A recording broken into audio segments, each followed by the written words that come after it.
ஏய், இப்போ எதுக்கு ஃபோன் பேசிருக்கும் போது ஃபோன் பண்ணி கட் பண்ற? நீ பண்றதெல்லாம் கரெக்ட், நான் பண்றதெல்லாம் தப்பு.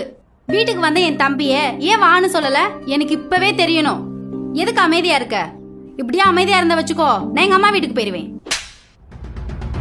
என்னடி எப்ப பார்த்தாலும் உங்க அம்மா வீட்டுக்கு போறோம், அம்மா வீட்டுக்கு போறோம் பூச்சாண்டி கட்டுற? போறேன்னா போடி. உன்னை யாரும் இங்க இருக்கலாம் சொல்லல. நீ எங்க வீட்டு ஆளுங்க வீட்டுக்கு வந்தா ஒரு வார்த்தைக்காச்சு பான்னு கூப்பிட்டுருப்பேடி. இல்ல எங்க அம்மா போன் பண்ணி வீட்டுக்கு வரேன்னு சொன்னா போதும், உடனே ஏதாச்சும் ஒரு காரணம் சொல்லி என்ன உங்க அம்மா வீட்டுக்கு கூட்டு போயிடுவேன். இன்னைக்கு கூட என் தங்கச்சி ஆசையா ஒரு புடவை கேட்டாடி. அதுக்கு என்ன பேச்சு பேசின நீ?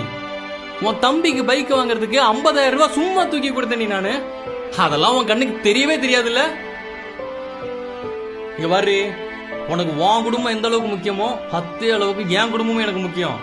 எங்க வீட்டு ஆளுங்களுக்கு நீ என்ன மரியாதை தெரியோ அதே மரியாதையை தான் நானும் திருப்பி கொடுப்பேன்.